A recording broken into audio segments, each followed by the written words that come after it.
अस्सलाम वालेकुम रहमतुल्लाहि व बरकातुहू। आज की क्लास नंबर 9 में हम बहुत ही ज़रूरी टूल सीखेंगे क्रोम की। तो ये टूल का क्या काम करता है सारा कुछ आपको बताऊंगा। सबसे पहले हम कोई बैकग्राउंड सेट कर लेते हैं, उसके बाद मैं आपको बताता हूँ इसका काम क्या है। ये अगर समझ आ जाए तो बिल्कुल इसके ज़बरदस्त एडिटिंग इससे की जा सकती है। और यहाँ से कोई बैकग्राउंड का कलर ले लेता हूँ और यहाँ से ओके कर देता हूँ। ठीक करने के बाद ये बैकग्राउंड सेट हो गया। अच्छा, आप लोगों को एक बात ये बता दूँ कि क्रोम की होता क्या और उसको इस्तेमाल करने का सही तरीका क्या होता है। जो क्रोम की टूल है ये बेसिकली आप अपनी मर्ज़ी से किसी भी चीज़ को एक जगह से दूसरी जगह वीडियो में सेटिंग कर सकते हैं, वो मैं भी आपको करके दिखाऊंगा।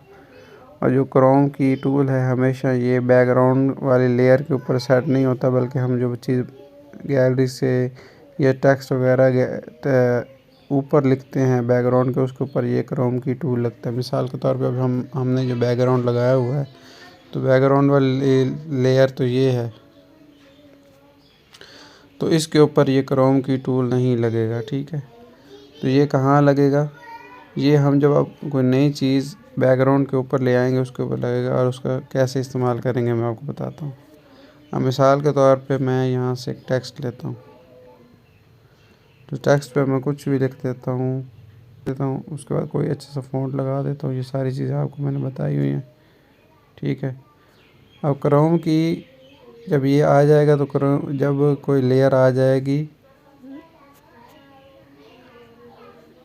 बैकग्राउंड के ऊपर, तो जब ये बैकग्राउंड के ऊपर एक लेयर अलहदा है, ठीक है, ये नीचे बैकग्राउंड है, ऊपर जब लेयर आएगी तब क्रोम की टूल आपको नज़र आएगा। इस तरह का होगा हर वीडियो एडिटिंग ऐप के अंदर इस तरह का क्रोम की टूल होगा। छोटा सा नीचे जमा वाला निशान भी बना हुआ होगा। ठीक है, इसको इस्तेमाल कैसे करते हैं, सबसे पहले आप अपनी लेयर बना लें जितनी बनानी है।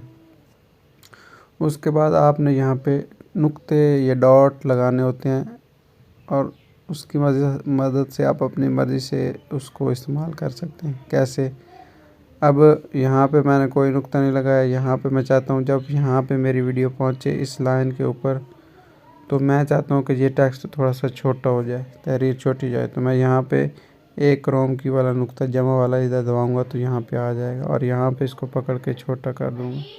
अच्छा, मैं चाहता हूँ जब यहाँ पे पहुँचे,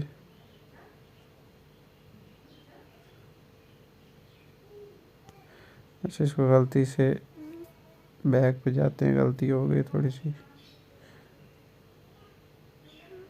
टेक्स्ट वाला बटन दबा के इसको सेलेक्ट करके और यहाँ पे ये छोटा हो जाए।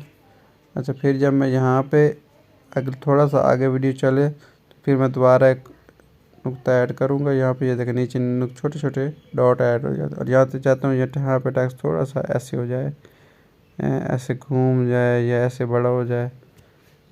और मैं चाहता हूँ फिर जब यहाँ पे आए तो फिर क्या हो, फिर नुक्ता लगा के मैं चाहता हूँ यहाँ इस कोने में अब टेक्स्ट चला जाए। और फिर जब मैं यहाँ पे चलाऊँ तो यहाँ पे एक और नुक्ता इस बटन को दबा के ऐड करूँगा और फिर मैं चाहता हूँ ये दरमियान में आ जाए। ठीक है, तो अब मैं चला के वीडियो शुरू में पीछे ले जाता हूँ, चला के दिखाता हूँ।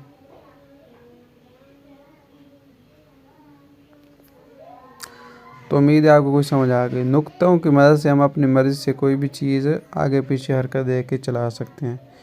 ये थी पहली मिसाल, इसको मैं अब ख़त्म करता हूँ। मैं दूसरी मिसाल आपको दिखाता हूँ। यहाँ से बल्कि यहाँ से मैं क्या करता हूँ, स्टिकर कोई चीज़ स्टिकर ले लेता हूँ। ठीक है, प्लस स्टिकर, और यहाँ से गैलरी में से कुछ भी मैं ले सकता हूँ। गैलरी में जाने के बाद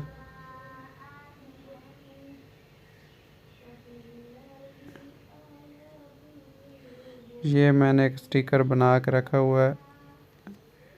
स्टिकर बनाने पे भी वीडियो इंशाल्लाह बना के दे दूँगा।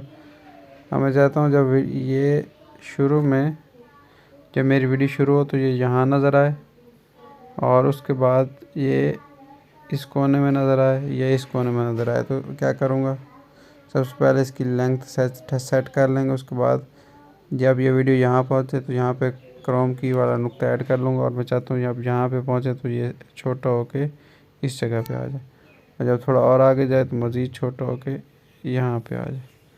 तो जब वीडियो चलेगी इस नुक्ते पे आएगी तो छोटा होकर यहाँ पे आएगा, जब इस नुक्ते पे आएगी तो मज़ीद छोटा हो जाएगा। मैं आपको प्ले करके दिखाता हूँ।